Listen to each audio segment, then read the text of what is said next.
Hello students, welcome to initiation of physics. Imagine, invent, inspire. Let's start it. आप सभी का स्वागत है मैकेनिकल प्रॉपर्टीज ऑफ फ्लूइड इस चैप्टर में। तो इस चैप्टर को हम लर्न करने वाले तो दो वीडियो मैंने बना चुका हूँ। पहला जो वीडियो था वो ओवरलुकिंग था कि चैप्टर में क्या क्या आने वाला है। सेकंड वीडियो जो था वो इंट्रोडक्शन और कुछ पॉइंट कवर अप किए थे, वो हम देख लेते कि थोड़ा रिवीजन कर लेते कि हमने लास्ट क्लास में क्या क्या लर्न किया था। ओके, तो सबसे पहले हमने लर्न किया था इंट्रोडक्शन ऑफ चैप्टर। तो कोई भी चैप्टर का इंट्रोडक्शन हम लर्न कर लेते हैं पहले, बाद में देखा था कि डिपेंडिंग अपॉन द टेम्परेचर के अकॉर्डिंग्स टू वहाँ पे there are several states of matter. जैसे हमने सॉलिड, ओके, सबसे पहले सॉलिड रहता है, उसको हीट देने के बाद that will convert into liquid, again heat देने के बाद that will convert into gas, और उसको और हीट करने के बाद इलेक्ट्रॉन पास करने के बाद वो कन्वर्ट हो जाएगा प्लाज्मा मेम्ब्रेन में। तो उसके 4 टाइप से मैटर के वो हमने लर्न किए।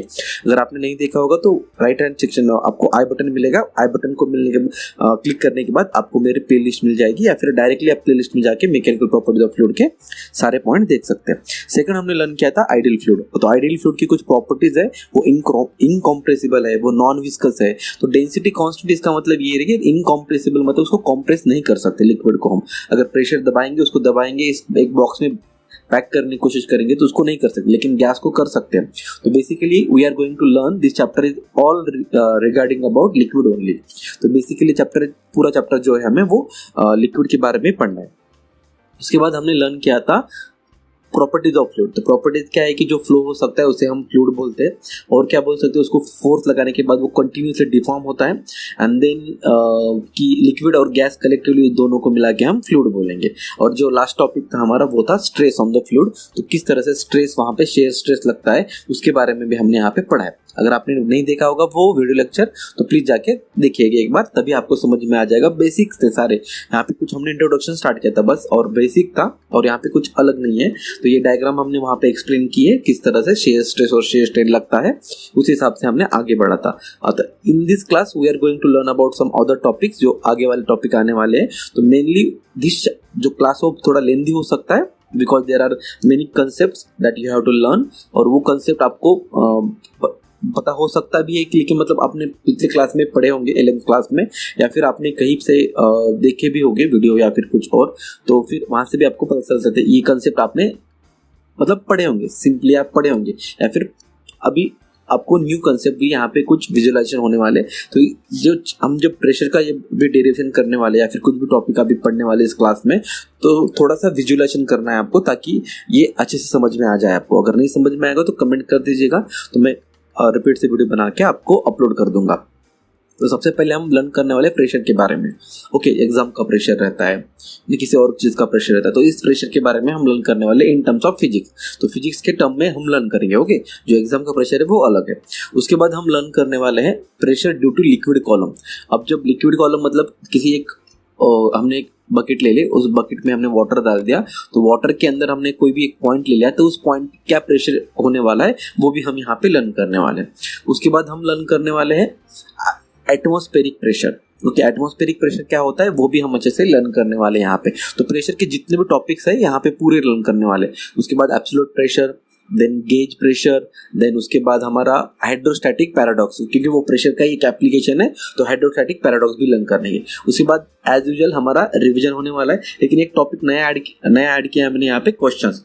तो बहुत सारे स्टूडेंट्स को ऐसे लगता है कि इस टॉपिक तो मैंने पढ़ लिया, टॉपिक मुझे पता है कि टॉपिक में क्या है, ओके, लेकिन क्वेश्चन किस तरह से आ सकता है, मतलब जब एग्जामिनर आपको क्वेश्चन पूछेगा जहाँ पे, तो किस तरह से क्वेश्चन पूछेगा आपको, तो वो वहाँ पे बताना जरूरी हो जाता है।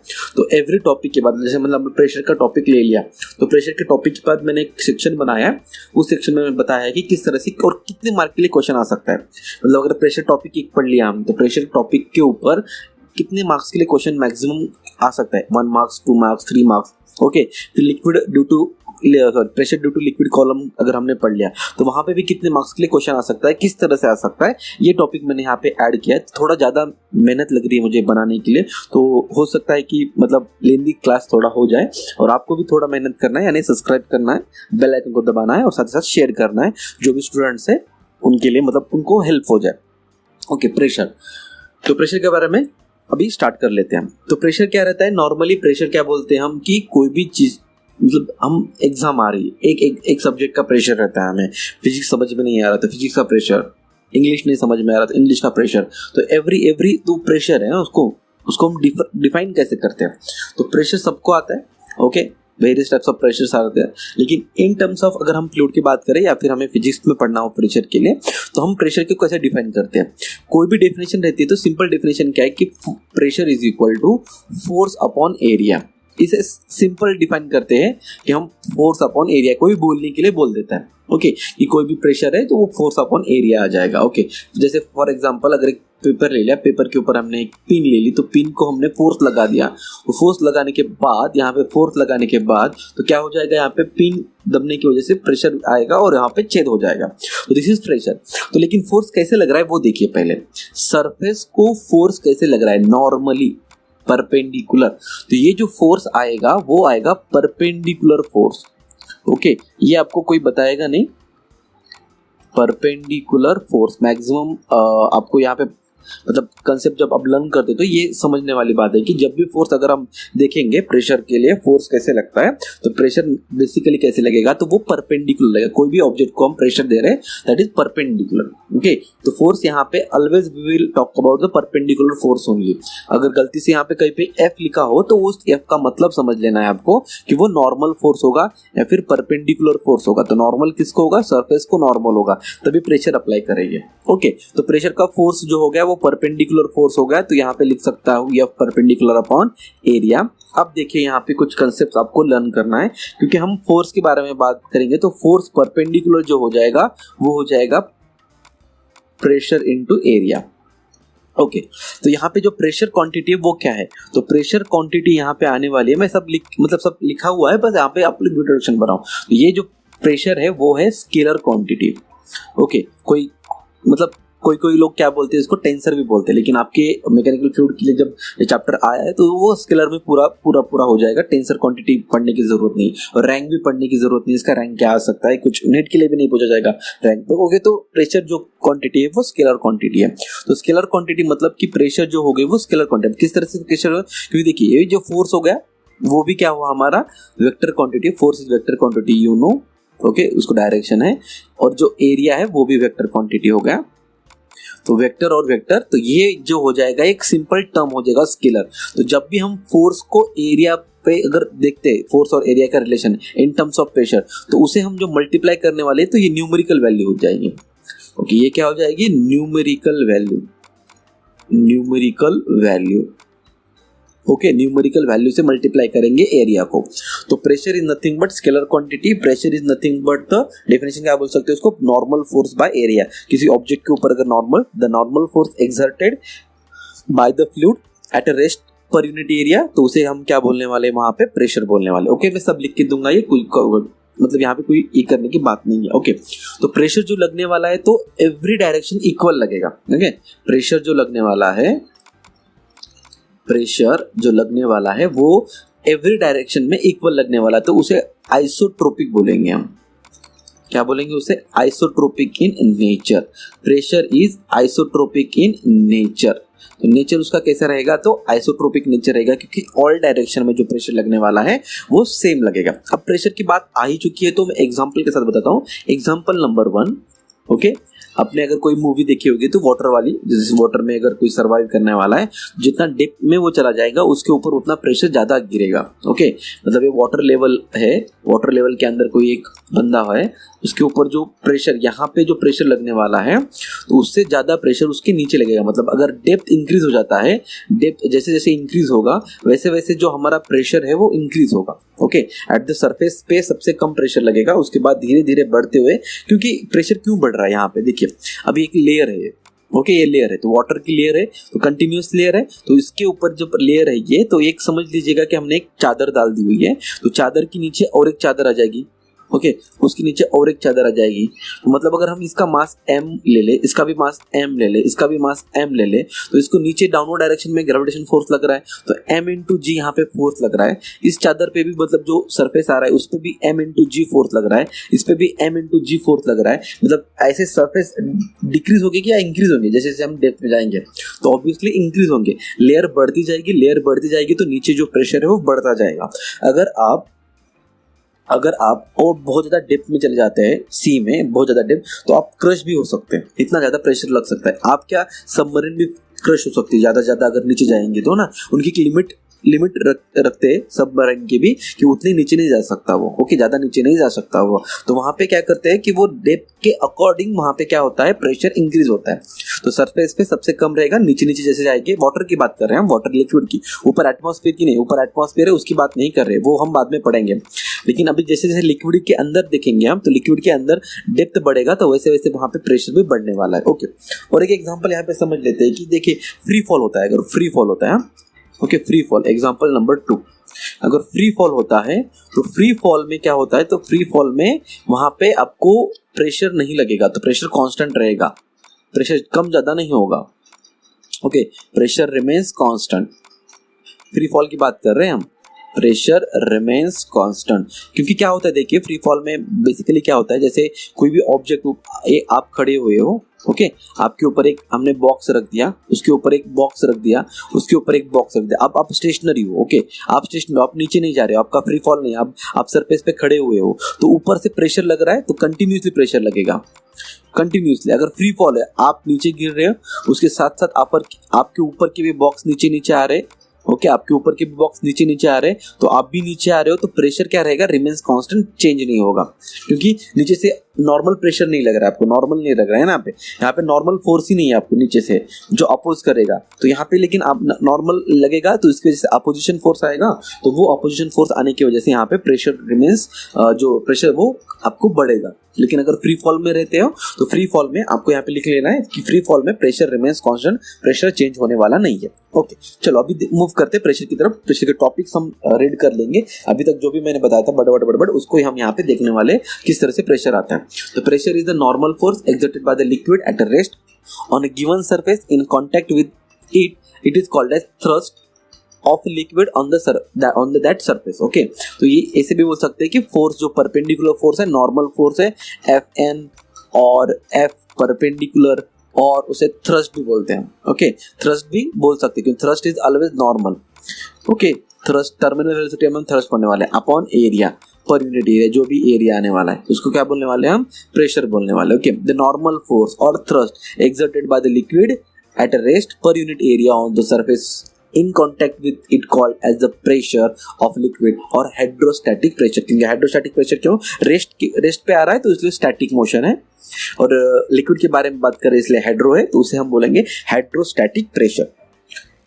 उसे क्या बोलेंगे हम, hydrostatic pressure. That hydrostatic pressure is nothing but the normal force, is nothing but the normal force. If F is the normal force acting on the surface of area A in contact with liquid, then pressure exerted by the liquid on the surface is given by P equal to F upon A. P equal to F upon A. This F is nothing but normal और perpendicular और thrust. ये आपको यहाँ पे समझ लेना, जब भी F आएगा यहाँ पे, F जो रहेगा वो नॉर्मल रहेगा, कुछ और नहीं रहने वाला है, ओके, नॉर्मल ही रहने वाला है।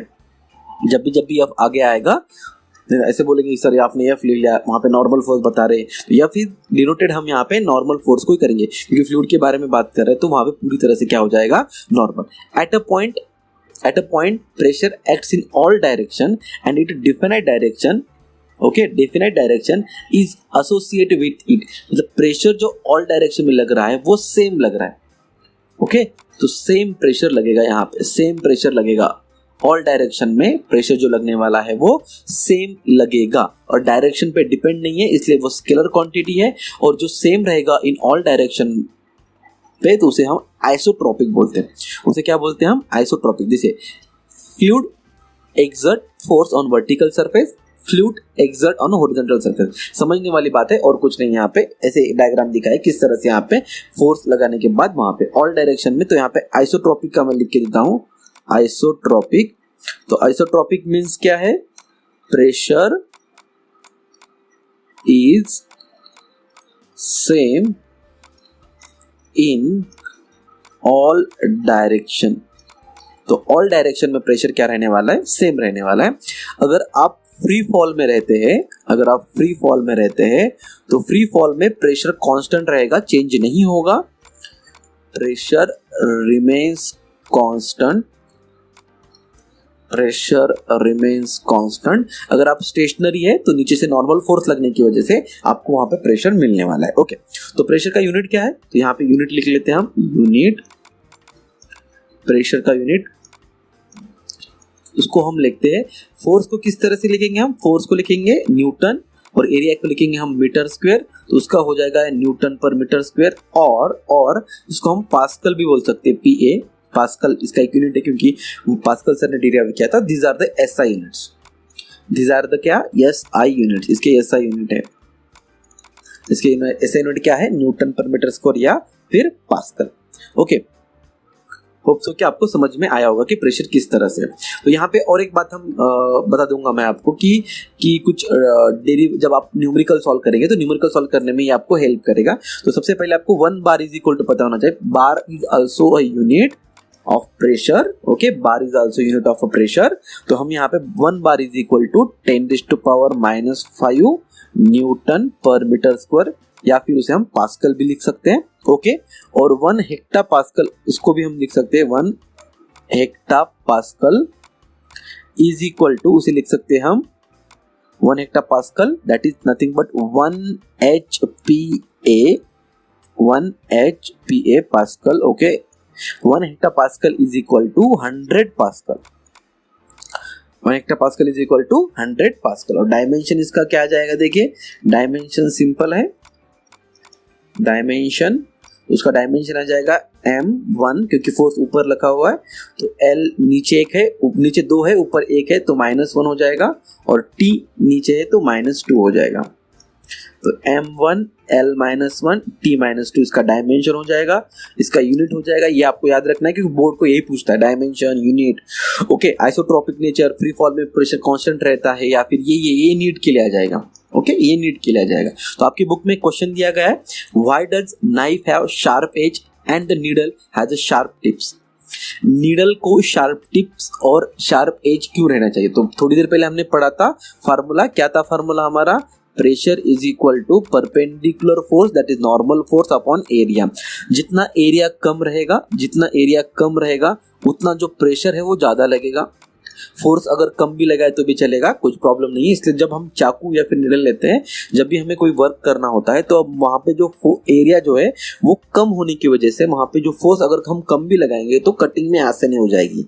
कटिंग में क्या हो जाएगा, आसानी हो जाएगी। इतना सिंपल है और कुछ नहीं है यहाँ पे। ओके, तो समझना क्या है आपको यहाँ पे कि सिंपल बात ये है कि अगर हम एरिया कम कर देते तो उस वहां का जो प्रेशर है, सेम अमाउंट ऑफ फोर्स के लिए वहां का जो प्रेशर है वो इंक्रीज हो जाएगा, और इंक्रीज होने के वजह से वहां पे हम कटिंग में सिंपली हो जाएगा। The cutting edge of the tools like blades, knifes are provided with the sharp edges to cut the things easily, and the sharp edge have small area on which the force is applied, hence more pressure is applied. तो simply वही है। Whereas the needle is used to stitch our clothes, in which only 1 point precision is required, thus the needle has the better precision। उसके लिए purpose, उसके लिए वहां पे दिया गया, सिंपल है। ओके, चलिए अब यहाँ पे अगर आप समझना चाहते हैं, जैसे हमने ऐसा यूनिट ले लिया, तो वहां पे अगर हम सीजीएस की बात करेंगे, CGS unit of pressure, CGS unit of pressure की अगर हम बात करेंगे तो सिंपल है। वहां पे बार जो था वो क्वांटिटी, और जो एटमॉस्फेरिक प्रेशर था pascal, that is nothing but. तो यहाँ पे अगर हम बात करते हैं सीजीएस यूनिट की, तो वो हो जाएगा न्यूटन का डाइन और मीटर का सेंटीमीटर स्क्वायर। मीटर का क्या आ जाएगा, सेंटीमीटर स्क्वायर। ये सीजीएस यूनिट हो गया, तो वो हो जाएगा 0.1 पास्कल। अगर इन टर्म्स ऑफ अगर हम बात करेंगे ऐसा यूनिट और सीजीएस यूनिट की, तो इन टर्म्स ऑफ। और एक है टॉर बोल के, जैसे बार है वैसे टॉर है, तो torr is equal to 1 bar upon 760। 1 bar upon 760 याद रखने के लिए, न्यूमेरिकल्स जब सॉल्व करेंगे तब आपको ये याद रखने के लिए अच्छी बात है। ओके, चलिए अभी नोट है, सबसे इंपॉर्टेंट पॉइंट, ये आपको कोई नहीं बताएगा, कोई भी नहीं बताएगा, क्योंकि जैसे हमने फर्स्ट चैप्टर हमने पूरी तरह से क्लियर कर चुका है रोटेशनल डायनामिक्स में हमने वहां पे देखा था कि सर्कुलर मोशन में फोर्स आ रहा था। वही बात अगर हम रोटेशनल मोशन की बात करेंगे तो वहां पे टॉर्क आ रहा था। ओके, एनालॉगस क्वांटिटी, हमने एनालॉगस क्वांटिटी देखा था कि जिस तरह से वहां पे सर्कुलर मोशन में फोर्स आ रहा था, यहाँ पे क्या आ रहा था, टॉर्क आ रहा था। सर्कुलर मोशन में अगर हम मास की बात कर रहे थे, तो रोटेशनल मोशन में हम मोमेंट ऑफ इनर्शिया की, very good, moment of inertia की बात कर रहे थे। तो सिंपल वे में जब भी हम फ्लूइड की बात करेंगे वो हो जाएगा हाइड्रोस्टैटिक फ्लूइड हो या फिर हाइड्रोडायनामिक फ्लूइड हो। हाइड्रोडायनामिक मींस क्या है, मोशन में फ्लूइड हो। तो जब भी हम दोनों की बात करेंगे तब हम फोर्स और मास नहीं लेंगे, हम लेंगे प्रेशर और डेंसिटी की बात करेंगे। अभी तक जितना भी क्लास चला था हमारा, अभी तक जितना भी क्लास चलता, कहीं तो भी हमने जब फ्लूइड की बात की तब हमने फोर्स की बात की क्या, उसके मास की बात की क्या? तो नहीं। We will always convert mass into its density. Mass को हम ऑलवेज कन्वर्ट करने वाले। आगे जब डेरिवेशन आएगा आपको लिक्विड कॉलम के थ्रू, तब आपको वहां पे पूछना नहीं है क्यों भाई ऐसे क्यों आया है, तो क्योंकि मास को हमें डेंसिटी में कन्वर्ट करना ही पड़ेगा। Mass throughout the body constant trend होने वाला, चेंज हो सकता है। That's why we have to convert the mass into density and the force into pressure. Force into pressure, तो ये पॉइंट आपको याद रखना है। ओके, बहुत ज्यादा इंपॉर्टेंट है, इसे 5 स्टार दे दीजिएगा। खाना नहीं है 5 स्टार आपको, लेकिन याद रखने के लिए इंपॉर्टेंट बात है। ओके, नेक्स्ट, अभी सबसे पहले दिमाग में क्वेश्चन आता है कि हमने प्रेशर टॉपिक पढ़ लिया है, तो प्रेशर टॉपिक पे क्वेश्चन किस तरह से आएगा? स्टेट बोर्ड के लिए बोल रहा हूं मैं, ना ही नीट के लिए ना ही सीईटी के लिए, मैं स्टेट बोर्ड की बात कर रहा हूं। ये जो टॉपिक हमने पढ़ा था स्टेट बोर्ड के लिए, तो स्टेट बोर्ड के लिए क्वेश्चन किस तरह से आएगा? तो क्वेश्चन आएगा यहाँ पे ओनली 1 मार्क्स के लिए, that is define pressure of the fluid. Define pressure of the fluid, state it's SI unit, उसका एसआई यूनिट बताइए और डायमेंशन बताइए, वो भी 2 मार्क्स के लिए। वो भी कितने मार्क्स के लिए आ जाएगा? 2 मार्क्स के लिए। मतलब इतना सारा टॉपिक्स हमने अभी तक पढ़ा था, उसके जो कॉन्सेप्ट्स थे वो कॉन्सेप्ट्स आपको नीट के लिए पूछे जा सकते हैं, लेकिन मे बी अगर हम बोर्ड की बात करेंगे तो बोर्ड के लिए यहाँ पे है सिंपली उसकी डेफिनेशन याद करना है आपको। सिंपल प्रेशर की डेफिनेशन क्या है? सिंपल क्या है? The force exerted, okay, the force exerted, कैसे फोर्स रहना चाहिए? वो भी नॉर्मल फोर्स, वो भी normal force. The normal force exerted by the fluid at a rest per unit area A of a contact, जो भी कांटेक्ट में आ रहा है उसके, is called as pressure. That is force is equal to perpendicular force upon, pressure is equal to perpendicular force upon area. उसका जो unit हो जाएगा वो क्या हो जाएगा? Newton per metre square SI में, डाइन पर सेंटीमीटर स्क्वायर किसमें? सीजीएस में। और उसका डायमेंशन अगर देखेंगे तो m1 L-1 T-2। ये हमने पढ़ लिया। इसका आंसर आप खुद लिखना है, क्योंकि मैं लिख दूंगा तो पूरा कॉपी कैट हो जाएगा, जिसे आपको कॉपी करनी, तो आप थोड़ा दिमाग लगा के लिख सकते हो। अब प्रेशर तो खत्म हो चुका है यहाँ पे, अब लेकिन इस प्रेशर के रिगार्डिंग फ्लूइड में और भी टॉपिक्स आते हैं, उसके बारे में देखते हैं। तो pressure due to liquid column, liquid column की मतलब प्रेशर देखेंगे हम किस तरह से आता है। तो आपको एक वेसल करना है, उसमें लिक्विड फिल करना है, ओके, इस तरह से। उसके अंदर एक पॉइंट लेना है ए, कोई भी ले सकता है, ऐसे कुछ जरूरत है कि हम यहाँ पे लेंगे, बुक में इस तरह से दिया है इसलिए मैंने वहां पे इस तरह से ले रहा हूँ। कोई भी टॉप वहां पे आप एक सिलेंडर निकाल सकते हैं, यहाँ पे कोई एक पॉइंट ए ले सकते हैं, ओके, कोई भी एक पॉइंट ए ले सकते हैं, वहां पे एक यूनिट डायमेंशन का सिलेंडर निकालेंगे। Let us calculate the pressure exerted by the imaginary cylinder of a cross sectional area A. तो यहाँ पे क्रॉस सेक्शनल एरिया जो इसका सिलेंडर का दिया है उसके ऊपर हमें प्रेशर निकालना है, उसके ऊपर हमें क्या निकालना है? प्रेशर निकालना है। सिंपल सी बात है, कोई यहाँ पे मतलब डेरिवेशन सिंपल है, ये डेरिवेशन समझ में आ गया तो आप आगे का एटमॉस्फेरिक प्रेशर का डेरिवेशन भी अच्छे से कर सकते हैं। तो सिंपल से यहाँ पे एक पॉइंट लेना है पहले, तो उस पॉइंट के अलावा एक इमेजिनरी सिलेंडर निकालना है। जैसे हमने ये इमेजिनरी सिलेंडर वाली बात आपको ना हमने यहाँ पे भी देखा था, moment of inertia of various bodies निकालने में, वहां पे भी हमने इमेजिनरी सिलेंडर निकाला था एक। और ये आपको गॉस थ्योरम में आएगा, जब इलेक्ट्रोस्टैटिक हम पढ़ेंगे तब वहां पे भी इमेजिनरी वाली बात आएगी। तो आप एक इमेजिनरी यहाँ पे सिलेंडर कंसीडर करना है। The density of the fluid is rho, density, linear density उसकी जो भी है वो रो पकड़ा है। At the height h, the cylinder की हाइट कितनी है? h है। सिलेंडर की हाइट कितनी है? h है, okay. The liquid column exert the force mg। The liquid column क्या करेगा? फोर्स कितना एग्जर्ट करेगा? mg। तो फोर्स जो एग्जर्ट करने वाला है यहाँ पे वो कितना करेगा? mg, okay. डाउनवर्ड डायरेक्शन में उसका वेट जो लगेगा वो कितना लगेगा? mg। वाटर, क्योंकि हम यहाँ पे सिलेंडर ले रहे हैं ना, ये सिलेंडर जो है वो सिलेंडर का वेट ले रहे हैं, तो वो वेट क्या करेगा? खुद का वेट नीचे लगाएगा। तो हमें पता है कि the force acts in downward direction, the force acts in downward direction. जो फोर्स लग रहा है यहाँ पे वो कैसे लगेगा? डाउनवर्ड डायरेक्शन में लगने वाला है, ओके। तो फोर्स अगर डाउनवर्ड डायरेक्शन में लग रहा है तो हम यहाँ पे ऐसे लिख सकते हैं, the force is downward direction at is perpendicular, वो भी परपेंडिकुलर रहना चाहिए। तो हमारे पास प्रेशर इज इक्वल टू क्या आ जाएगा? Pressure is equal to normal force that is perpendicular force upon area, perpendicular force upon area. तो परपेंडिकुलर फोर्स अपॉन एरिया अगर हम, how much force is there?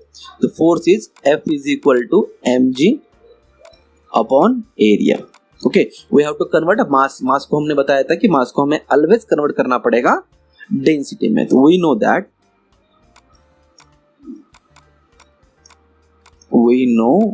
That density is equal to mass upon volume, that is called as volumetric density.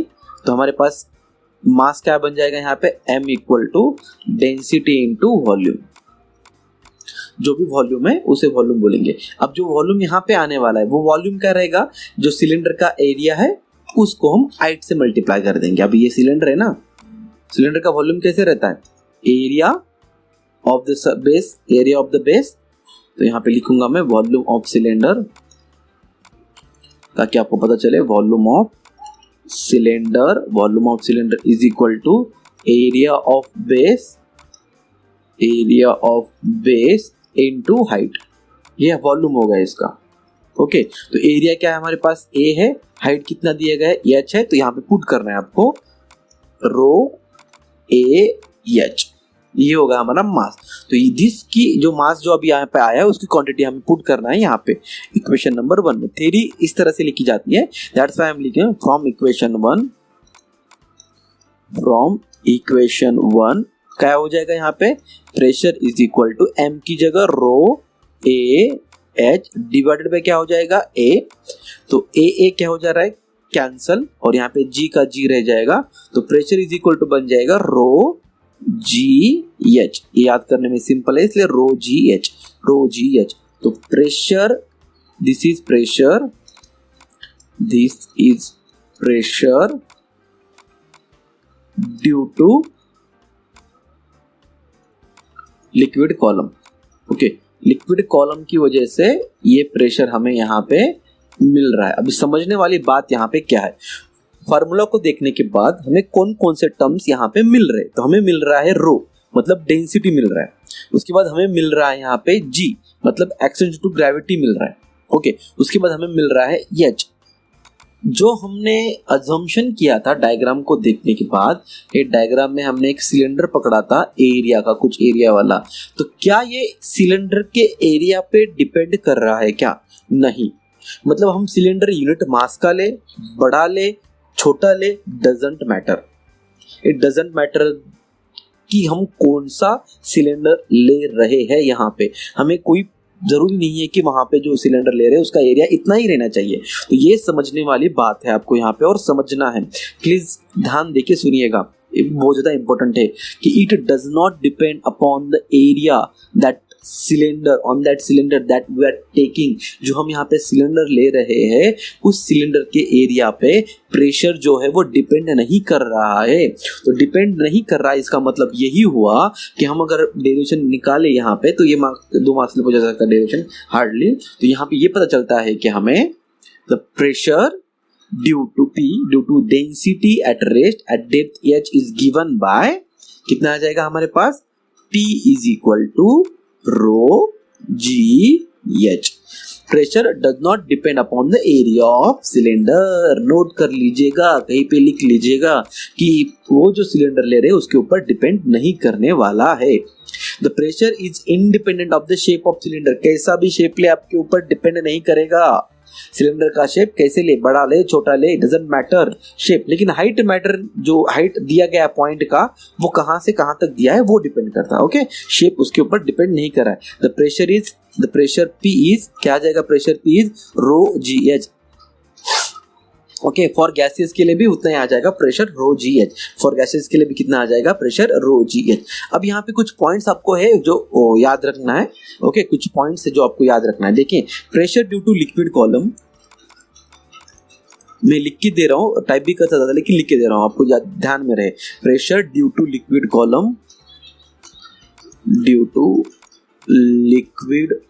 Column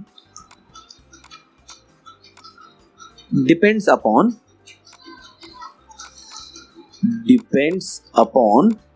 अब किस के ऊपर depend करेगा, number 1 gravity. Okay, सबसे number 1 gravity, number 2 height, कितना depth में रखा हुआ है उसके ऊपर, एंड नंबर 3 उसका डेंसिटी।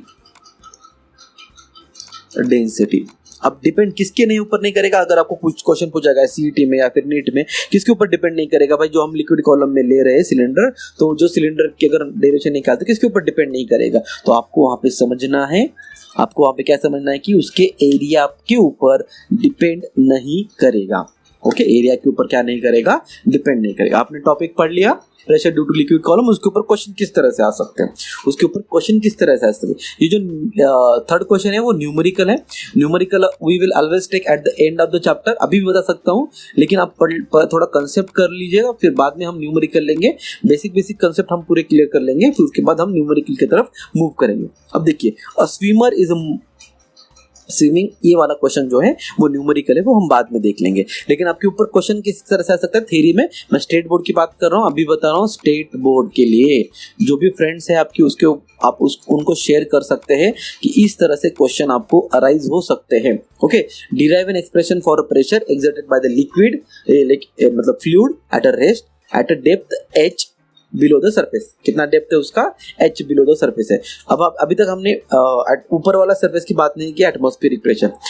अब ये वाला क्वेश्चन समझने वाले हैं कि to different liquids of density P1 and P2 exert the same pressure at a certain point, what will be the ratio of the heights with respect to the column। अभी ये जो प्रेशर जो हमें यहाँ पे दिया गया है, दोनों भी प्रेशर सेम है। उनका बोलने का मतलब क्या है कि यहाँ पे जो प्रेशर दिए गए हैं वो दोनों भी हमें यहाँ पे प्रेशर सेम दिए गए हैं। ओके, तो क्या हाइट के ऊपर उनके मतलब हाइट का रेशियो क्या होगा, उन दोनों के हाइट का क्या हो जाएगा, रेशियो क्या हो जाएगा, ये हमें बताना है। h1/h2 क्या हो जाएगा।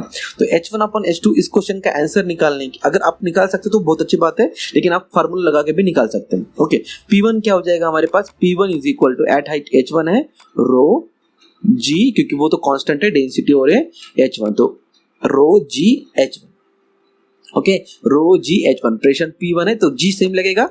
तो अगर डेंसिटी अलग अलग लेते हैं तो 2 पॉइंट पे, तो P2 is equal to density क्या हो जाएगी इसकी, रो to ji H2, ji constant है, दोनों का रेशियो निकालेंगे, P1 डिवाइडेड बाय P2।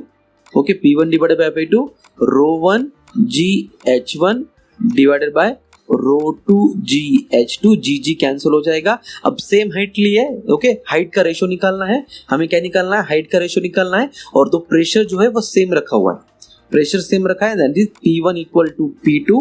तो P1 इक्वल टू P2, इन दोनों का रेशियो क्या हो जाएगा 1, तो यहाँ पे हो जाएगा जी कैंसिल हो जाएगा, तो ये हो जाएगा रो 2 H2 इंटू रो 1 H1, तो ये हो जाएगा H1 divided by H2 is equal to rho 2 divided by rho 1।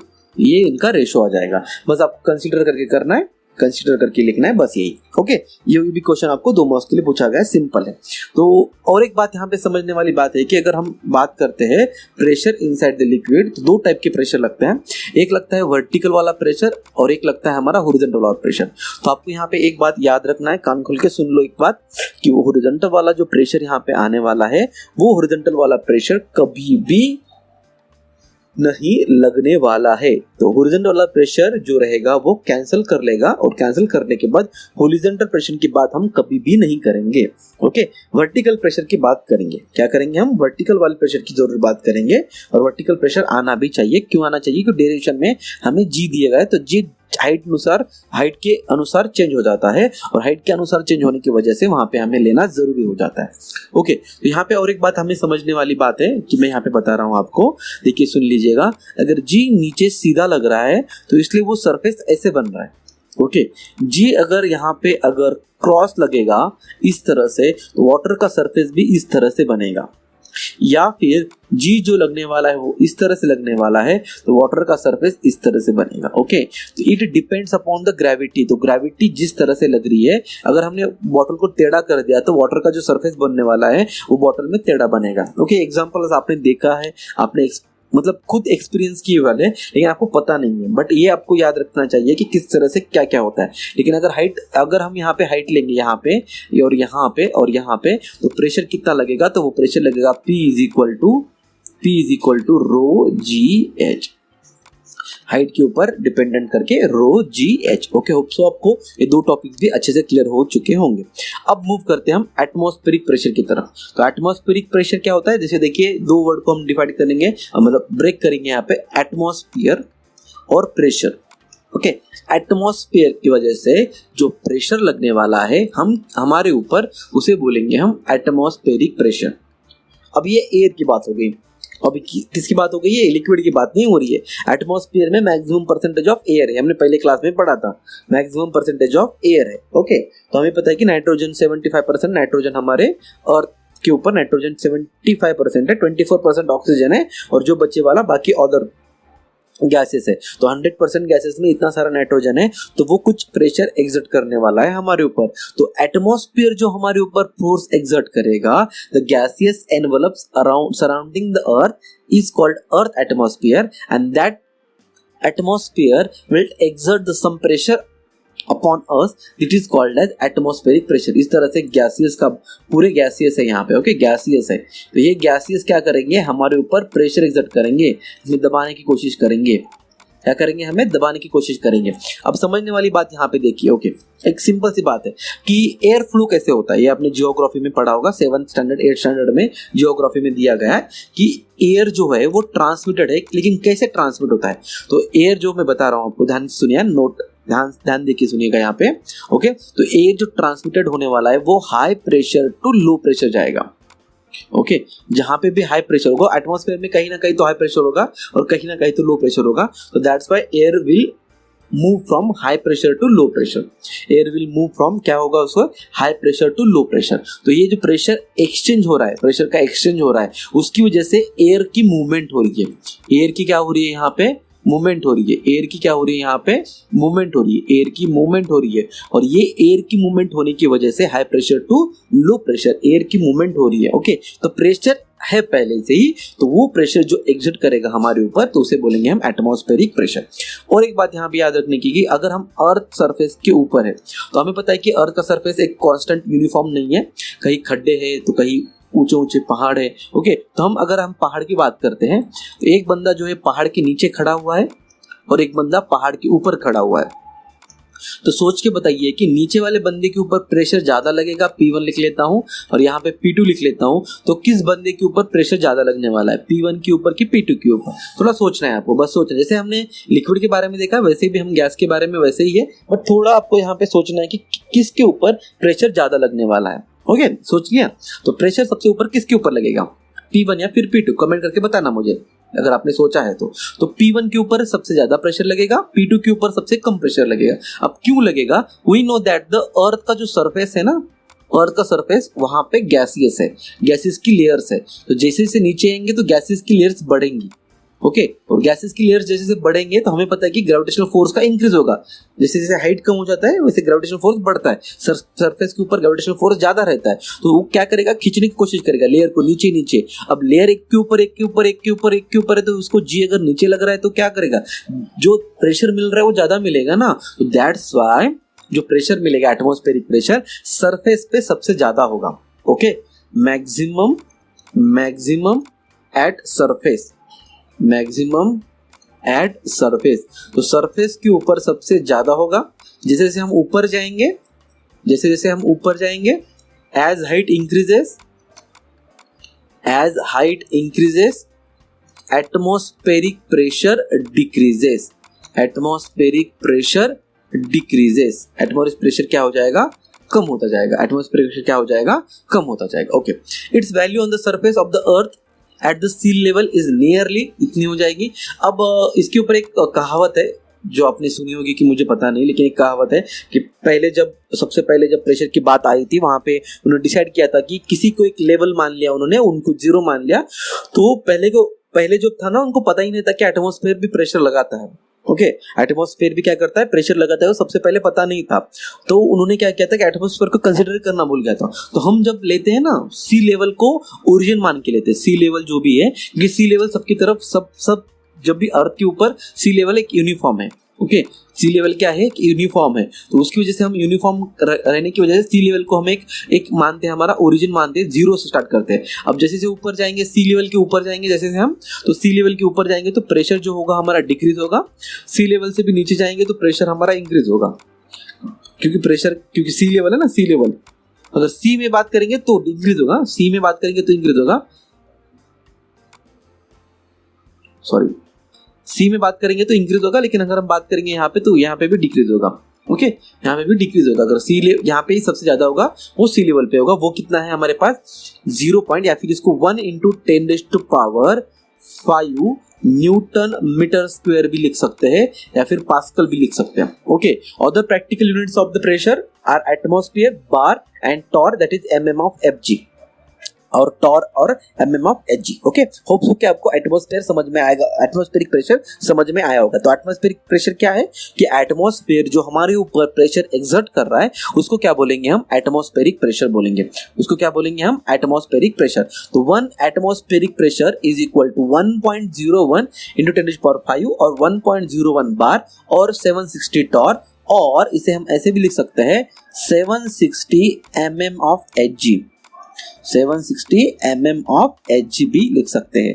Okay, simple सी बात है, कोई यहाँ पे कुछ आपको याद करने की बात नहीं, बस इतना सा अगर आप याद कर लोगे तो भी आपका यहाँ पे हो जाएगा 760 mm of Hg। Sea level को हमने क्या कर लिया, कांस्टेंट मान लिया। तो सी लेवल के ऊपर जैसे जाएंगे, देखिए यहाँ पे प्रेशर की लाइन दिखाई गई है, डिक्रीज डिक्रीज डिक्रीज, सबसे ज्यादा यहाँ पे इंक्रीज, तो ऊपर जाएंगे तो प्रेशर सी लेवल से डिक्रीज होता जाएगा।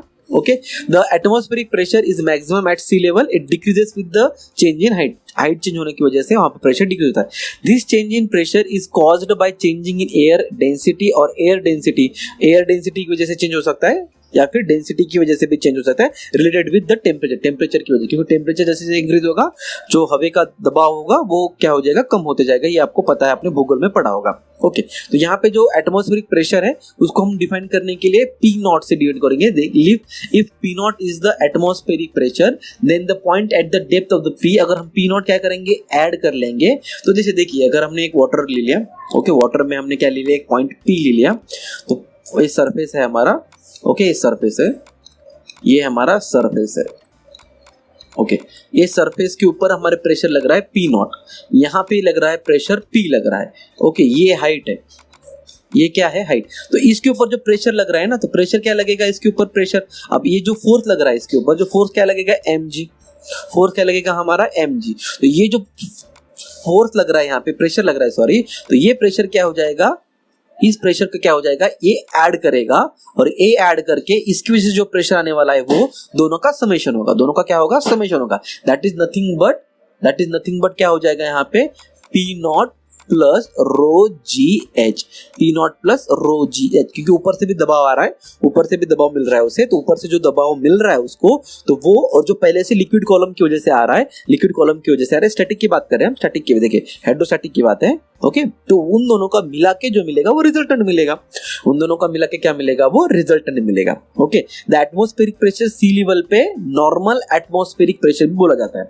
आप यहाँ पे लिख सकते हैं normal atmospheric pressure, normal atmospheric pressure sea level पे रहता है। ओके, सी लेवल पे, तो सी लेवल हमारी बेसिक लेवल होगी, तो वहां से स्टार्ट करते हैं। ओके, वैक्यूम इज रीजन, जहां पे एयर नहीं रहता है, तो वहां पे एटमॉस्फेरिक प्रेशर भी 0 हो जाएगा। ओके, वहां पे एटमॉस्फेरिक प्रेशर क्या हो जाएगा, 0 हो जाएगा।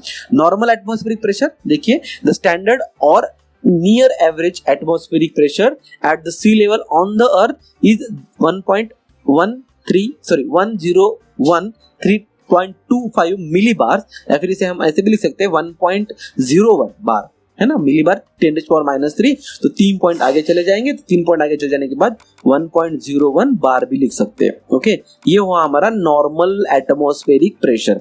उसको 14.7 पॉइंट स्टेट बोर्ड के एग्जाम पॉइंट ऑफ व्यू बिल्कुल नहीं है ये टॉपिक, नॉर्मल एटमॉस्फेरिक प्रेशर। लेकिन अगर हम बात करेंगे, अगर आप नीट की बात कर रहे हैं या फिर सीटी की बात कर रहे हैं, तो आपको ये याद रहना जरूरी है।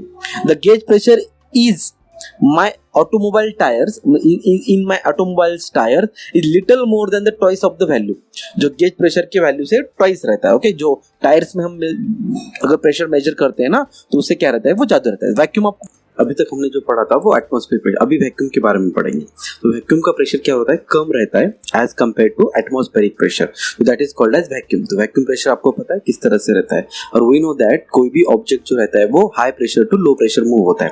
किस तरह से मूव होता है, high pressure to low pressure. तो दैट्स वाई यहाँ पे इंपॉर्टेंट वाली बात ये होगी, जैसे हम वैक्यूम प्रेशर यूज करते हैं ना, तो इसके अंदर का जो प्रेशर रहेगा इट इज लो प्रेशर रहेगा, और इसके बाहर का जो प्रेशर एटमॉस्फेरिक प्रेशर क्या है, वो हाई एटमॉस्फेरिक प्रेशर है। ओके, हाई है तो ऑब्वियसली वो हाई से लो की तरफ मूव करेगा, इसलिए वो सक कर लेगा और सक करने के बाद वो पोजीशन क्या हो जाएगी, अंदर खींच लेगा, तो उसी क्या बोलते हैं हम, वैक्यूम बोलते हैं। तो आप 3 इडियट्स मूवी देखी होगी आपने, तो वहां पे वो वैक्यूम बनाता है ना। 3 इडियट्स में आमिर खान जो है ना वो वैक्यूम बनाते हैं। तो वही वैक्यूम किस तरह से बनाते थे, तो अंदर का प्रेशर कम करना है उनको, that's is called as vacuum. तो हमें पता चला कि वैक्यूम का प्रेशर जो रहता है वो कम रहता है एटमॉस्फेरिक प्रेशर से। तो और एक एग्जांपल मैं यहाँ पे लेता हूँ स्ट्रॉ वाला।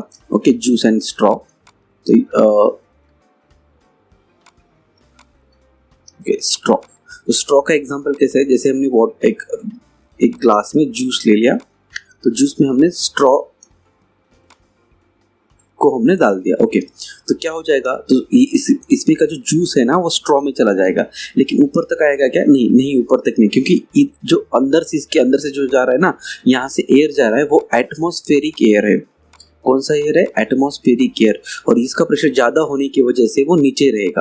अब जब हम सक करेंगे इसको, जब हम सक करेंगे तो क्या हो जाएगा, हमारा इधर का प्रेशर हाई जो हो जाएगा, इधर का ऐसे खींच लेगा ना इसको, तो खींच लेगा तो इसका प्रेशर मिनिमाइज कर देगा इधर का, और वो खींच लेगा। तो sucking is the one process in which we are generating the high pressure to suck it. Okay, suck करने के लिए उसको। और एक एग्जांपल हमारे पास है, जैसे अगर हमने बॉटल में एक बॉटल ले ली हमने, और बॉटल में हमारे लिक्विड है। ओके, कोई भी बॉटल ले लो जिसमें हमारा लिक्विड है। अब लिक्विड होने के बाद अगर मैंने यहाँ से स्ट्रॉ डाल दिया या फिर कोई पाइप डाल दिया और मुझे यहाँ पे लेना है, तो आपको क्या करना पड़ेगा, ऊपर से एयर प्रेशर डालना पड़ेगा। ओके, एयर प्रेशर डालना पड़ेगा।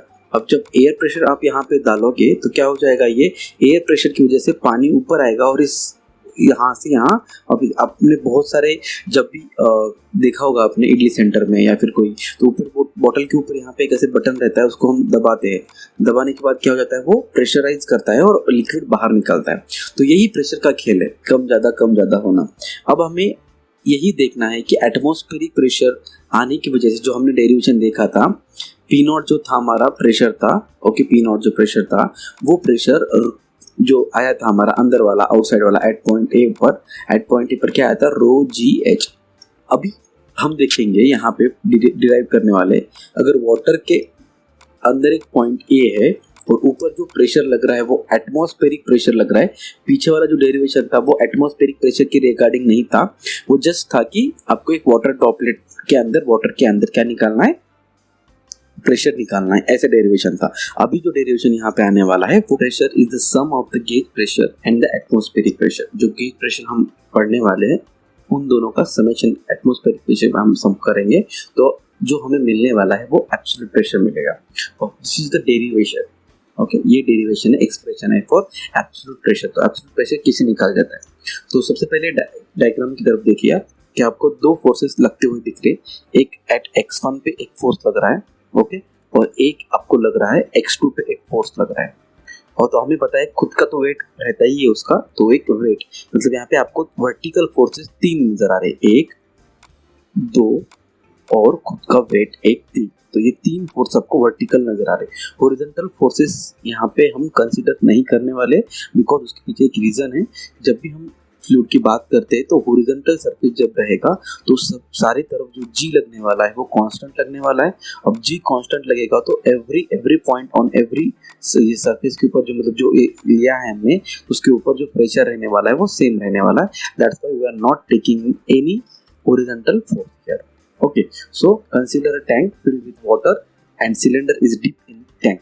तो हमने सिलेंडर को डिप किया, अंदर डिप किया हुआ है, और x1 से लेके x2 तक जो डिस्टेंस दिया है वो हमने h लिया है। तो हमारा डिफरेंस क्या हो जाएगा, x1 माइनस x2। ये याद रखना है आपको क्योंकि आगे इसका यूज होने वाला है थोड़ा। ओके, तो आपको ये याद रखना है कि x1 माइनस x2। और जो दो वर्टिकल फोर्सेस है F1 and F2 are vertical forces with its weight भी है ना, तो वेट के साथ वर्टिकल फोर्स हमें लग रहे, 3 फोर्सेस टोटल हमें यहाँ पे लग रहे। ओके, सो हम यहाँ पे कंसिडर करने वाले फोर्सेस। तो फोर्सेस जो लग रहा है यहाँ पे वर्टिकल फोर्सेस, तो P1 and P2 be the pressures of the liquid at the level x1 and x2। x1 पे जो प्रेशर मिल रहा है हमें P1 मिल रहा है, x2 पे जो मिल रहा है हमें प्रेशर P2 मिल रहा है, तो वहाँ पे वर्टिकल फोर्सेज जो लग रहे हैं तो उसके बारे में हम देख लेते हैं। सबसे पहला फोर्स क्या लग रहा है यहाँ पे, डाउनवर्ड डायरेक्शन में लग रहा है। तो force due to weight of the water column above the cylinder acting vertically downward direction दबा रहा है, तो यहाँ से उसको नॉर्मल लगेगा बैलेंस करने के लिए। ऊपर से जो फोर्स लग रहा है उसे बैलेंस करने के लिए नीचे से लगेगा। तो हमारा जो F1 हो गया एट x1 क्या हो जाएगा, यहाँ में प्रेशर इनटू एरिया। तो प्रेशर क्या है हमारे पास P1, एरिया क्या है हमारे पास A। तो हमने एरिया कांस्टेंट लिया है, मतलब नीचे का एरिया अगर A है हमारा तो ऊपर का भी एरिया क्या हो जाएगा, A हो जाएगा। तो हमारा F1 क्या हो गया, P1 इंटू A1। ये इक्वेशन हमारा नंबर 1 हो गया।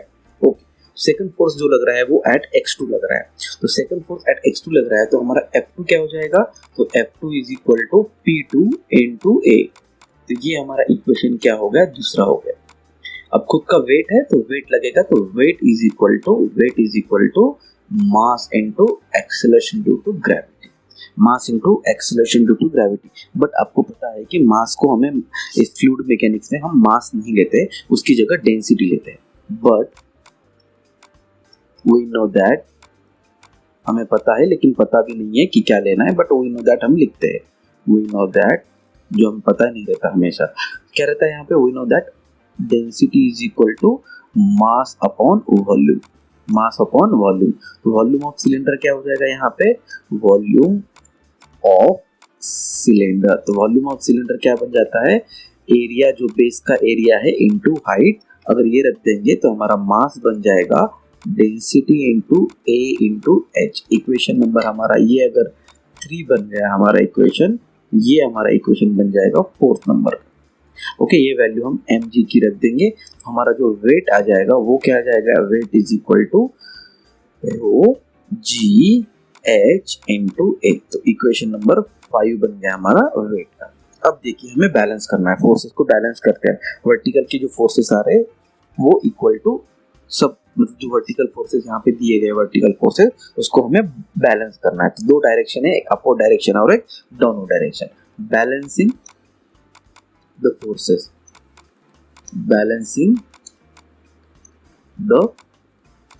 अब हम फोर्स को बैलेंस करेंगे तो आप 2 तरीके कर सकते हैं। अपवर्ड को पॉजिटिव लीजिए, डाउनवर्ड को नेगेटिव लीजिए, दोनों को एक ही पॉइंट में रख दे, इक्वल टू 0 करके भी सॉल्व कर सकते हैं। या फिर हम ऐसे भी कर सकते हैं, summation of upward forces must be equal to summation of downward forces.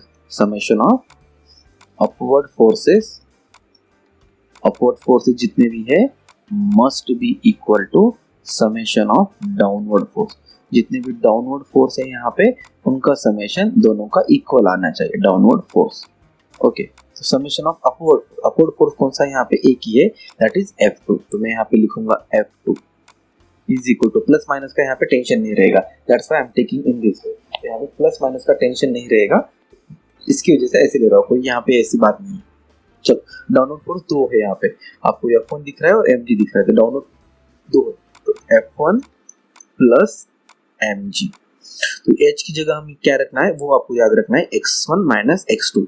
h आपको यहाँ पे याद रखना है, h equal to x1 minus x2, बस यही याद रखना है क्योंकि आगे हमें इसका हेल्प करने वाले। F2 की जगह क्या आ जाएगा हमारे पास, F2 की जगह आ जाएगा P2 इंटू A, F1 की जगह आएगा P1 into A, plus M की जगह क्या आ जाएगा यहाँ पे, rho ji H into A, rho ji H into A. अब ये इक्वेशन को हम सॉल्व, एक कॉमन ले लेंगे, यहाँ से एरिया है सबसे कॉमन ले लेंगे। तो एरिया अगर हम कॉमन ले लेंगे तो क्या बन जाएगा यहाँ पे, देखिए P2 into A is equal to P1 plus rho ji H into A। Okay, तो ए क्या हो जाएगा, कट जाएगा, तो P2 इक्वल टू क्या बन जाएगा हमारे पास, P1 plus rho ji H. This is nothing but the pressure. अब जो प्रेशर आया है हमारा ये P2 वाला, ओके, सब्स्टिट्यूट वैल्यू सब करने के बाद तो यहाँ पे H जो दिया गया है वो H क्या है हमारे पास, देखिए इन टर्म्स ऑफ x1 और x2 लिख लेते हैं। तो P1 रो जी x1 minus x2, okay, x1 minus x2, ये आपको यहाँ पे याद रखना है किस तरह से x1 माइनस x2 आ चुका है। तो इसे इक्वेशन दे देंगे हम 6th हो चुका था हमारा, तो इसे इक्वेशन नंबर आ जाएगा 7। तो चलो अब अगर हम बात करते हैं कि जो सिलेंडर को हमने डिप करके रखा हुआ था, यहाँ पे देखिए सिलेंडर को हमने डिप करके रखा हुआ, तो हम सिलेंडर को डिप करके नहीं रखेंगे। यहाँ पे हम सिलेंडर को क्या करेंगे, हम सिलेंडर को थोड़ा ऊपर ले जाएंगे सरफेस की तरफ। कहाँ ले जाएंगे, सरफेस की तरफ। तो डायग्राम क्या बन जाएगी डियर स्टूडेंट हमारी, देखिए यहाँ पे हमारा डायग्राम बन जाएगी, ये सिलेंडर हुआ हमारा, ओके, ये हुआ हमारा सरफेस, ये आ जाएगा यहाँ पे सिलेंडर।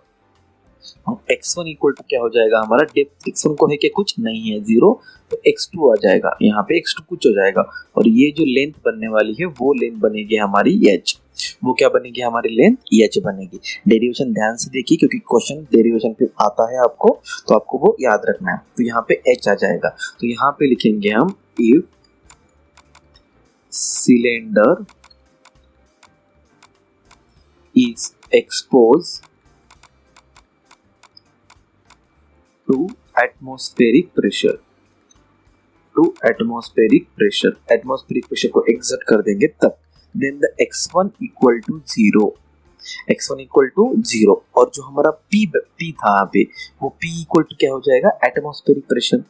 p equal to क्या बन जाएगा यहाँ में, जो p1 था हमारा, and p1 becomes atmospheric pressure, P1 becomes atmospheric pressure, और atmospheric pressure को हम लेते हैं P0।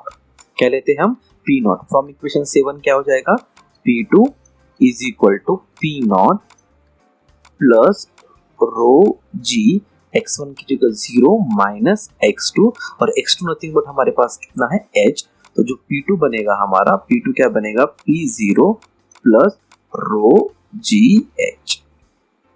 क्या बन जाएगा हमारा, P0 equal to row GH। अब आप बोलेंगे कि यहाँ पे नेगेटिव साइन आएगा, तो my dear student negative sign आएगा तो H भी नेगेटिव है, नीचे जा रहा है डाउनवर्ड डायरेक्शन में, तो नेगेटिव क्या हो जाएगा यहाँ पे, पॉजिटिव हो जाएगा। नेगेटिव क्या हो जाएगा हमारा यहाँ पे, पॉजिटिव हो जाएगा। तो यहाँ पे दोनों को मल्टीप्लाई करने के बाद जो वैल्यू आ रही है हमारी, वो P2 इक्वल टू कितना आ रहा है, P2 equal to P0 plus rho GH। जो वैल्यू आएगी P2 कहाँ पे आ रहा है, एट दिस पॉइंट। अगर हम बात करेंगे इसको लॉजिकल वाली थिंकिंग वाली बात करेंगे, तो हमें यहाँ से पता चलता है, हमें यहाँ से क्या पता चल रहा है, देखिए मैं डायग्राम करके बता रहा हूँ आपको, समझने की कोशिश कीजिएगा, थोड़ा विजुअलाइजेशन करना है आपको, कि इसका मतलब ये हुआ कि सिलेंडर के एरिया पे डिपेंड नहीं कर रहा है, सिलेंडर का एरिया यहाँ पे डज नॉट डिपेंड अपॉन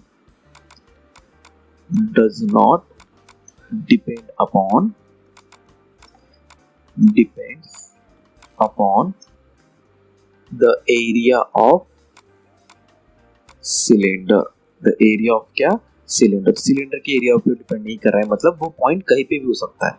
वो पॉइंट जो हम ले रहे हैं, the pressure eight point P2, तो P2 point will be anywhere in the liquid, the P2 point will be anywhere in the liquid, the P2 is anywhere, कहाँ भी कहीं पे भी हो सकता है, okay, anywhere in the liquid में कहाँ पे भी हो सकता है, ओके। तो इसका मतलब ये हुआ कि अगर हम लिक्विड की बात कर रहे हैं यहाँ पे, तो विजुअलाइजेशन की बात हो गई। यहाँ पे थोड़ा समझने वाली बात है कि अगर हमने कंटेनर ले लिया, कंटेनर में वाटर ले लिया, तो अगर हम यहाँ की बात कर रहे हैं, यहाँ पे अगर P2 निकालना है मुझे, तो P2 निकालने के लिए क्या करना पड़ेगा, अगर मुझे यहाँ पे एटमॉस्फेरिक प्रेशर दिया है और इन दोनों के बीच में की हाइट मुझे अगर दी गई है, तो मैं सिंपली यहाँ पे लिख सकता हूँ P2 is equal to P0 plus rho GH। P0 plus क्या आ जाएगा हमारा, रो GH। ये आपको बात यहाँ पे समझना है। आपके यहाँ आपके बुक में कैन यू गेस, मतलब ऐसे क्वेश्चन आया वहाँ पे, कैन यू टेल, तो वहाँ पे भी ऐसे कुछ डायग्राम देके आपको बताया गया कि किस तरह से आप यहाँ पे प्रेशर निकाल सकते हैं। मुझे बस हाइट पता रहनी चाहिए, और एटमॉस्फेरिक प्रेशर अगर दिया गया है तो मैं उसे डायरेक्टली यहाँ पे निकाल सकता हूँ हाइट की वजह से। अगर मैं यहाँ पे बता रहा हूँ मैं आपको, ओके, चलिए मैं मानता हूँ कि ये लेवल,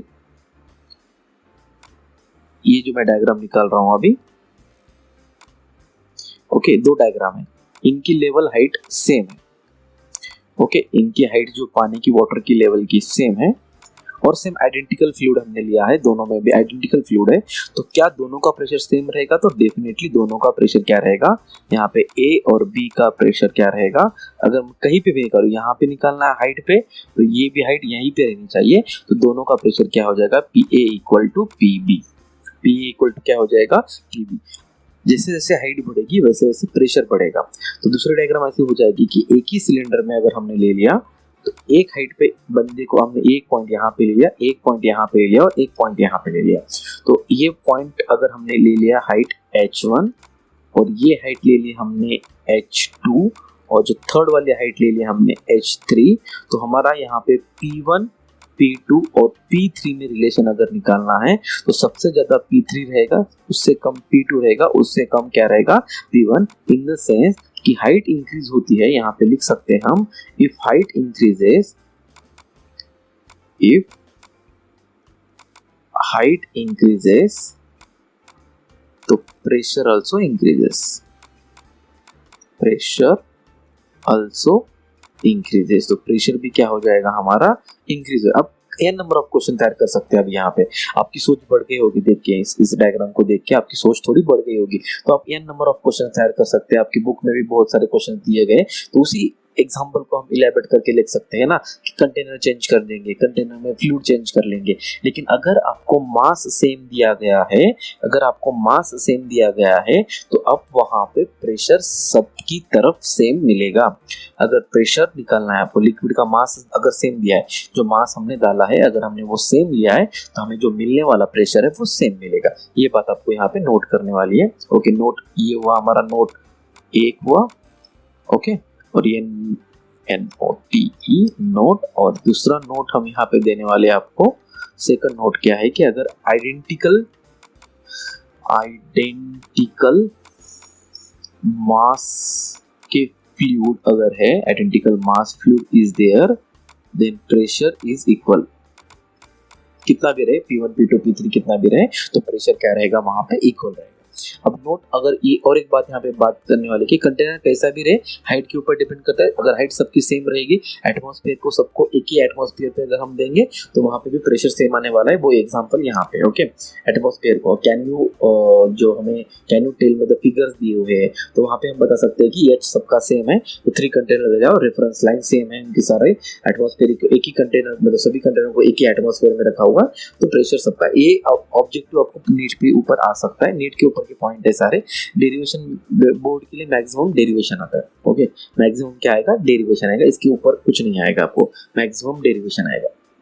अब बात करते हैं कि अगर कंटेनर के ऊपर रहा, ओके, कंटेनर के ऊपर रहा मतलब जो हम ले रहा है कंटेनर, सिलेंडर जो ले रहे वो सिलेंडर सरफेस के ऊपर रहेगा तो क्या हो जाएगा, जैसे डायग्राम में यहाँ पे दिखाया गया है कि सिलेंडर के ऊपर रहा तो क्या हो जाएगा। तो देखिए यहाँ पे P1 और P2, तो P1 ऊपर एक्सपोज है, P2 नीचे वाटर के लिए है।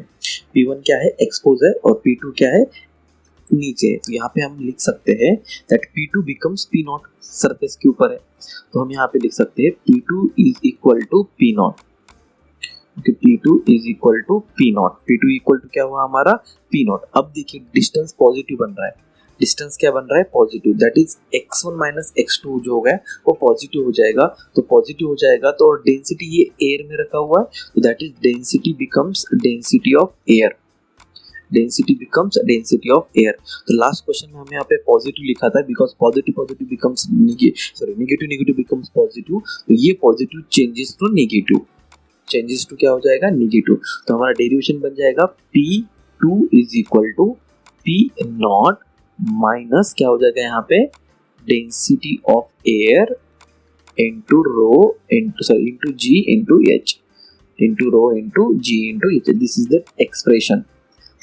एक्सप्रेशन, सिंपल एक्सप्रेशन है, तो हमने क्या कर दिया उसको चेंज कर दिया, ओके। या फिर हम ऐसे लिख सकते हैं P2 बिकम्स P0, तो P2 इक्वल टू क्या है हमारे पास, P2 equal to P1 plus rho ji H, तो P2 जो हमारा है वो P0 बन गया, तो P1 इज इक्वल टू क्या हो जाएगा रो जो होगा वो एयर का हो जाएगा इंटू जी इंटू एच। इसको अगर हम इस साइड ले गए तो P1 becomes P0 minus rho air into G into H, rho air into G into H.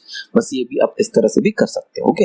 अगर एक्सपोज टू मतलब ऊपर रखा हुआ है तो नीचे रखा हुआ तो मैक्सिमम नीचे का ही क्वेश्चन आएगा, आपको ऊपर वाले क्वेश्चन नहीं आएंगे, तो आप यहाँ पे सिंपली देख सकते हैं।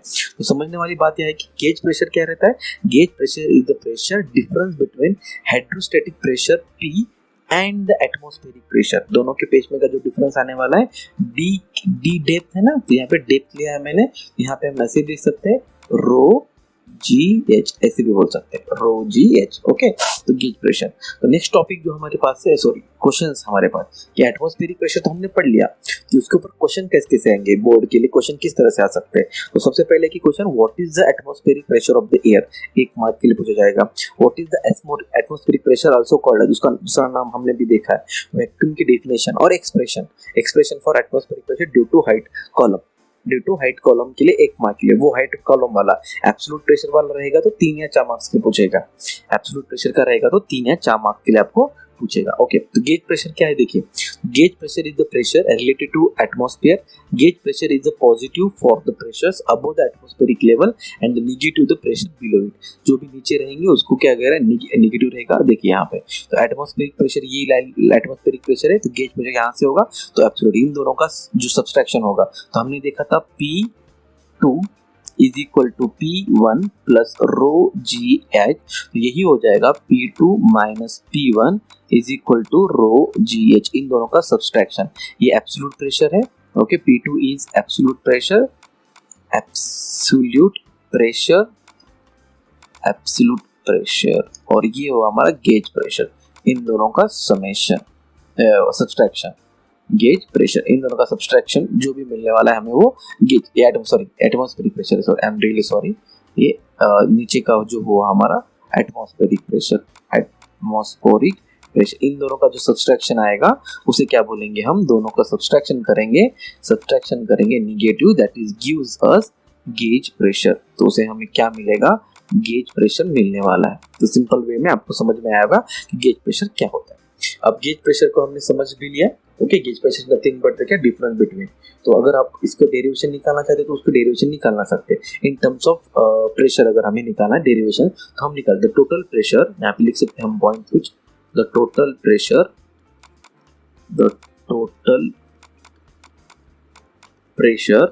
P at depth D, small d पे हमने प्रेशर P ले लिया, बिलो द सरफेस, क्योंकि डेप्थ मतलब बिलो आ जाएगा, बिलो द सरफेस। ओके, तो हमने एक पॉइंट ले लिया, वहां पे प्रेशर है हमारा P और डेप्थ क्या है हमारा D, opens to the atmosphere and it is open to the atmosphere, it is open to the atmosphere, और एटमॉस्फेयर को हमने इसको ओपन रखा हुआ है, तो हमारा क्या हो जाएगा, P is equal to atmospheric pressure plus rho ji H, क्या हो जाएगा, रो जी एच। अब ये जो P मिल रहा है हमें, वो एटमॉस्फेरिक प्रेशर से ज्यादा है। कितना ज्यादा है अमाउंट, रो जी एच से ज्यादा है। कितना ज्यादा है, रो जी एच से ज्यादा है। This indicates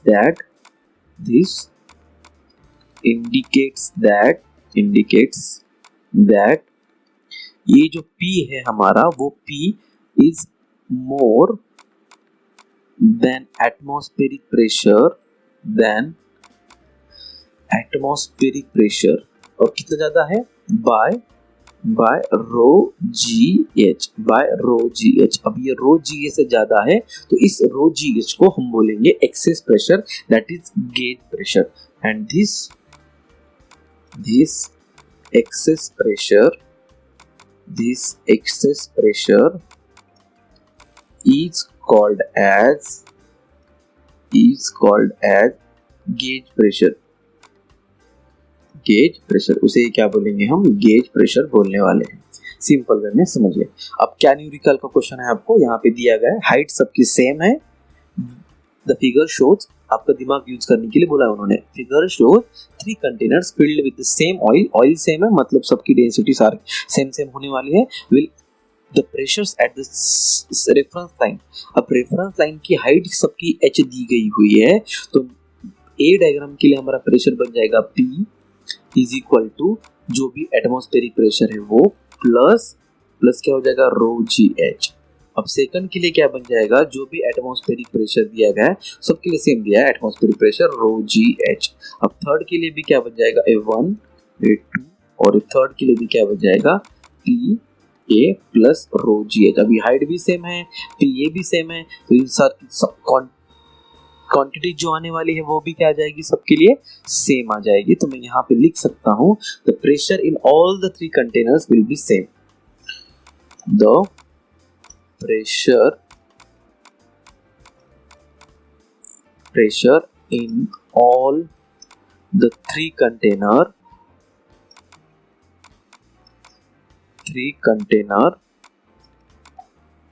will be same. क्यों is same ऐसे भी लिख सकता हूँ, will be same because height और एक ही ले लिया हमने, तो यही हमारा है पैराडॉक्स इफेक्ट। यही है पैराडॉक्स इफेक्ट। अगर एक लिक्विड अगर हम यूज करते हैं, अगर डिफरेंट दिख रही, मैं क्या करता हूँ, इस डायग्राम को ऐसे रखता हूँ, ओके, थोड़ा चेंज कर लेता हूँ, यही डायग्राम, सेम डायग्राम, ओके। ये देखो, इसको सबको मैंने मिक्स कर दिया है, सबको मिक्स कर दिया, ये जो सबको मिक्स कर दिया, एक ही फ्लूइड है, सबकी हाइट सेम हो जाएगी, तो सबके ऊपर जो मिलने वाला प्रेशर वो क्या रहेगा, सेम। क्या रहेगा, सेम। लेकिन अगर हम बात करेंगे फोर्स की, तो एरिया चेंज होने की वजह से force equal to pressure into area, pressure तो सेम रहेगा भाई, यूनिट मल्टीप्लाई करेंगे। अगर एरिया कम हुआ तो फोर्स कम हो जाएगा, एरिया कम हुआ तो फोर्स भी कम हो जाएगा, एरिया बढ़ गया तो फोर्स भी बढ़ेगा, और ये आप देख सकते हो, जब भी कोई 4 व्हीलर रहती है उसे हम क्लीनिक के लिए ले जाते हैं, तो ये ही हम पैराडॉक्स इफेक्ट यूज करते हैं। हम क्या करते हैं, पैराडॉक्स इफेक्ट यूज कर सकते हैं। अब देखिए, व्हाट इज गेज प्रेशर, तो गेज प्रेशर 1 मार्क के लिए पूछा जाएगा। The formula for atmospheric pressure at the distance D above the liquid surface, वो भी हमने कर लिया 1 मार्क के लिए। What is the absolute pressure at the depth, वो 2 मार्क के लिए, और डेरिवेशन भी हमने अच्छे से inside the below the depth का, वो भी हमने डेरिवेशन कर लिया। 3 मार्क्स के लिए आपको पूछा जाएगा। ये थोड़ा लेंदी हो रहा है, बट एक पूरे कंसेप्चुअल टॉपिक है, वो आपको बहुत अच्छे से समझ में आए होंगे, ऐसे लगता है। अगर नहीं आएंगे तो आप कमेंट बॉक्स में कमेंट कर सकते हैं, तो हम उसे रिवीजन में ले सकते हैं। When a liquid is poured in one of the vessel, it is noticed that the level is same, और लेवल सेम रहने की वजह से आप क्या बोल सकते हैं, उसमें प्रेशर सेम रहेगा, और लेकिन फोर्स अलग अलग रहेगा, because area is changing. The pressure at certain horizontal level in the fluid is proportional to the vertical distance to the surface of the fluid, और ये वर्टिकल डिस्टेंस सेम जितना कम ज्यादा होगा, वहां पे प्रेशर भी उतना कम ज्यादा होगा, और this is nothing but our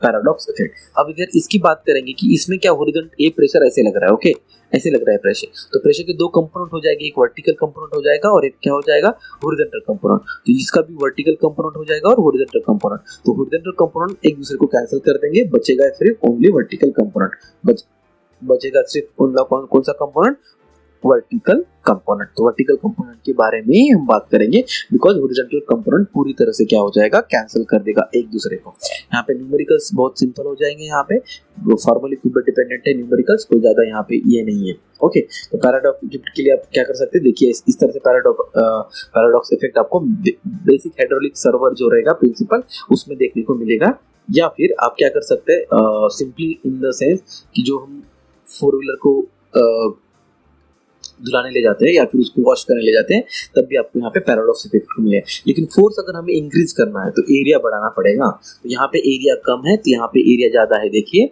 ये area is more, A is more, so force will be more, बस ये बात आपको यहाँ पे याद रखना है, because force equal to pressure into area.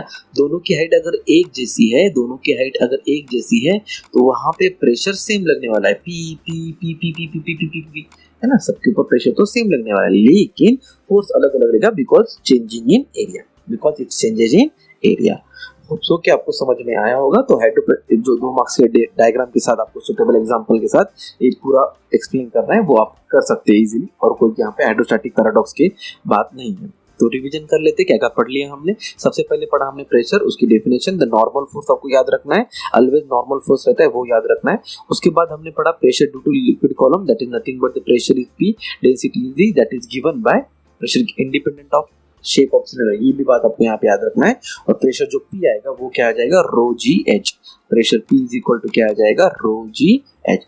उसके बाद हमने लर्न किया था ऐसा एटमॉस्फेरिक प्रेशर, तो एटमॉस्फेरिक प्रेशर जो भी आता है उसको हम एटमॉस्फेयर की वजह से जो प्रेशर आता है उसे एटमॉस्फेरिक प्रेशर बोलते हैं। एब्सोल्यूट प्रेशर जो आता है, it is nothing but the gauge pressure और एटमॉस्फेरिक प्रेशर दोनों को मिला के आता है। अब जब हम एटमॉस्फेरिक प्रेशर को, देखिए ये टर्म ना सारे एक दूसरे के ऊपर डिपेंडेंट टर्म्स है ना, फालतू में। देखिए आप क्या कर सकते हैं, एक हमारा एटमॉस्फेरिक प्रेशर हो गया, ओके, याद रखना है आपको, एक हुआ हमारा एटमॉस्फेरिक प्रेशर, एक हुआ हमारा गेज प्रेशर, ओके, एक क्या हुआ हमारा गेज प्रेशर, और एक हुआ हमारा absolute pressure, absolute pressure, okay, absolute pressure. तो ये तीनों प्रेशर एक दूसरे के ऊपर डिपेंडेंट है। मैं यहाँ पे ऐसे बोल सकता हूँ, एब्सोल्यूट प्रेशर जो भी है, absolute pressure is equal to atmospheric pressure जो आएगा प्लस गेज प्रेशर, प्लस क्या हो जाएगा गेज प्रेशर, या फिर हम एटमॉस्फेरिक प्रेशर ये जो मिलने वाला है या सॉरी एब्सोल्यूट प्रेशर, उस एब्सोल्यूट प्रेशर से अगर हम सब्सट्रैक्ट कर देंगे एटमॉस्फेरिक प्रेशर तो हमें मिलने वाला है गेज प्रेशर। बस ये अगर इक्वेशन याद रख लिया आपने तो बहुत बड़ी बात होगी, कोई यहाँ पे कुछ करने की जरूरत नहीं है, बस इसके ऊपर भी आप कर सकते हैं। और लास्ट में जो था वो हाइड्रोस्टैटिक पैराडॉक्स था। तो hydrostatic paradox is nothing but the height पे डिपेंड करता है। अगर फ्लूइड सेम रहा तो यहाँ पे और एक बात याद रखना है कि एरिया अगर चेंज हो जाता है तो रिगार्डिंग जो फोर्स लगने वाला है वो भी क्या हो जाएगा, चेंज हो जाएगा। होप सो कि आपको ये डायग्राम के साथ एक्सप्लेनेशन बहुत अच्छे समझ में आया होगा। अगर नहीं आया है तो प्लीज कमेंट बॉक्स में कमेंट कीजिएगा क्यों नहीं आया है। अगर आपको पसंद नहीं आया वीडियो तो डिसलाइक करना ना भूलिएगा। लाइक तो अगर पसंद आने के बाद आप करोगे ही, अगर नहीं पसंद आया तो डिसलाइक करना है आपको। और क्यों डिसलाइक किया आपने उसका रीजन अगर आप डाल दोगे नीचे कमेंट बॉक्स में तो मुझे पता चलेगा कि किस तरह से मुझे इम्प्रूवमेंट करके वीडियो बनाना चाहिए।